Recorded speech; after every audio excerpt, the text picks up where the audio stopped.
thesis was on crimes of the powerful, and I was a co-prosecutor for the Permanent People's Tribunal, which took place in Bremen in December last year. The PPT, as it's known, found Sri Lanka guilty of structural and ongoing genocide against Tamils. It also found the United States and the United Kingdom guilty of complicity with the ongoing genocide against Tamils. The press conference has been called to discuss the proposed resolution at the 25th session under the terms of solution or problem. Now, if the aim is to normalise the military occupation, to normalise a situation where national self-determination for Elam Tamils is permanently denied, then in my belief the US and UK proposal is part of the solution. But it's part of a final solution that would completely destroy the political legitimacy of the cause of Tamil Elam. The importance of the Permanent People Tribunal's judgment is that it establishes a well-informed third opinion in the international public community that is quite distinct from the policies being pursued by both of the two blocks of governments represented at the UNHRC. Alongside the verdict of genocide, the tribunal highlighted the extent of United States and UK complicity in that genocide. It's a vital point given the current role and the current debate about the role of the two major Western powers. So my question would be, not only can Tamils trust the Sri Lankan state and government, for which I think the answer is very clear, what we are discussing is, can Elam Tamils trust the United Kingdom and the United States? I want to highlight today the deep and strategic military commitment of the United Kingdom, that's my country, to the Sri Lankan states and its genocidal policies. British complicity with Ceylon and then Sri Lanka after 1948 is rooted in an imperial strategy and the twofold aspect of the island's position as a counterweight to radical nationalism in India and the subcontinent, and above all for the British, its critical location and its naval capacity in controlling the sea lanes of the Indian Ocean. Tamils may not sit on oil, but they sit in an ocean across which oil is transported. The spigot of the world's oil in the Middle East passes by the island of Ceylon or Sri Lanka. And this has been known throughout the 20th century by the British. To cite but one example, Winston Churchill remarked about the battle which the British fought to keep the Japanese out of Ceylon, that this was probably one of the decisive battles of the Second World War. Because had the Japanese won, this was back in 1942, they would have been able to connect up with the German forces in Egypt, and in other words, they would have been able to deny permanently access to the world's oil even at that stage. So from the perspective of British interests, we are always needing to bear in mind location, location, location. It is about a strategic and imperial interest. That's what over-determines how the British see the internal situation, and that's why they have always and consistently supported the Sri Lankan state as an instrument of repression internally to ensure external stability. For example, and this is a quote, I'm going to give you, the research we're now doing is largely but not entirely based on documents that become available under the 30-year rule in British previously secret documents. In 1947, the three UK military chiefs, that's Army, Navy and Air Force, issued a briefing to the UK government in the midst of negotiations about independence. And the three military chiefs urged the British government, Labour at the time, to make a commitment that it would, quote, introduce forces and take action as necessary to defend our interests. And the whole history up to and including 2009 has been within that same strategic pattern. There's been a programmatic involvement of the British military, secret service, top politicians, top civil servants, top police officers in training, equipping and directing the forces of the Sri Lankan state to eliminate through counterinsurgency strategies and methods any internal threats to the United States. If we take, for example, intelligence, this is operated at the very highest level.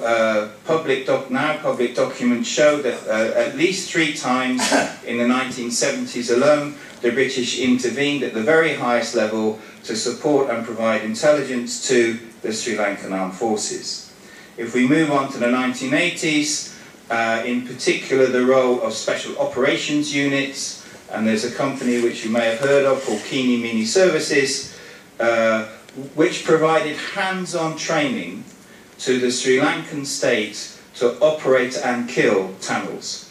There is now published an autobiography of one person who calls himself Tim Smith, I'm not sure if that's his real name, who boasts that he was a helicopter hands-on trainer for the Sri Lankan Armed Forces. In 1986, he says in his autobiography, within 5 months, he killed 152 Elam Tamils, and that's at the point at which he stopped counting. There were 35 such trainers, hands-on killers, of Kini Mini Services in Sri Lanka, working with the Sri Lankan Armed Forces at that time. But obviously, the advantage to the British government of these special operations being privatised, it gives them some degree of deniability. But what the internal documents show is this is part of a deliberate strategy. The outsourcing was precisely to make a plausible argument of not being responsible. What is absolutely clear, and this is a point that was raised in a long time ago, long before our research, by Sivaram, he pointed out how consistently the UK state, and in particular the UK military, has been involved in training the upper echelons of the Sri Lankan military. This is not coincidental or contingent. This has been going on now for 50 years. Okay? For example, in the last generation, you will find, if you care to look, that General John S. Field, I beg your pardon, he was a Colonel, John S. Field, was the second in command of Sri Lankan Army Command and Staff College that trained the then Lieutenant Colonel Kamal Gunaratne in 1997-98. Those of you who know the situation in Sri Lanka will know that this same officer in the Sri Lankan Army became a general and was the commander of the 53rd Division of the Sri Lankan Army in 2009, and is attributed, and this is an allegation of a war crime, absolutely, against him, that he directed the killing of Elam Tamil prisoners, including journalist Visaya Priya and the LTT leader's son, Balachandran, 12-year-old boy. So what we have is the ultimate commander in the field, the killing fields in May 2009, directly trained by the British.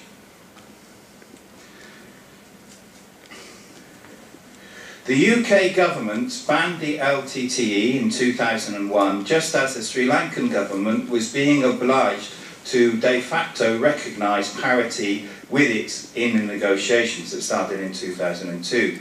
It was at that time, at that very time, that the United Kingdom began an intensive lobbying campaign to get the LTTE also banned in Europe, which succeeded, but not until 2006. So in other words, during the entire peace process, the UK was using its diplomatic effort in order to get the LTTE banned. And then also in this period, it was directly involved with the United States in a programmatic structural review of the Sri Lankan Armed Forces, which recommended the continuation of special operations against Tamil civilians. In other words, in the midst of peace, the British were directly involved in prosecuting further war against Elam Tamils. and this came right from the very top of the British state. In 2001, the United Kingdom set up a special security unit which was to directly advise the Sri Lankan military in a range of matters, and in 2007 once again there was this semi-privatisation unit set up, this time called Libra, which was to concentrate on intelligence matters. There have been a series of training programmes by senior members of the Scottish Police, of the Northern Irish Police, to the Sri Lankan Police, immediately before and indeed since the massacres of May 2009. The UK is not only directly involved in blocking international support for the Elam Tamil cause by denying parity to the LTTE, it was involved in directly blocking every attempt to avert the human tragedy of May 2009. The UK's permanent representative at the United Nations, a man called Sir John Sawyers, who was at that time the permanent representative to the UN, stopped any Security Council discussion about the crisis in Sri Lanka in February 2009. And this was the exact point, as we know very well from the Petrie report, that the UN officers were raising massive alerts inside the organisation about the impending massacre. It was the UK that stopped the Security Council from discussing that report, those reports openly. So it wasn't just an internal institutional failing of the UN, it was a deliberate policy of the UK government to allow a discussion that may have averted the massacre.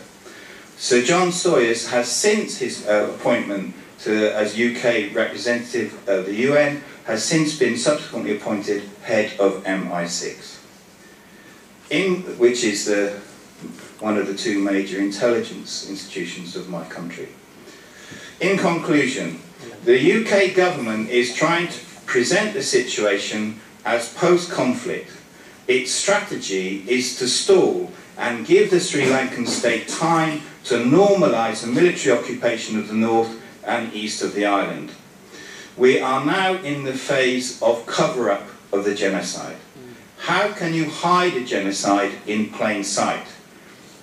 We are not only witnessing a genocide as a social process, which is exactly the determination which the Bremen Tribunal came to, but genocide as a practice of international diplomacy.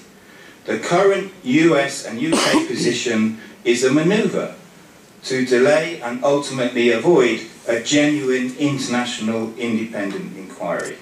In my opinion, in my view, public opinion should be demanding the immediate withdrawal of Sri Lankan troops from the military from the north and east of Sri Lanka, and an inquiry into the genocide of Tamils that cannot include any of the major powers, the UK and the US, but also India and China, that are in their different ways complicit with the genocide.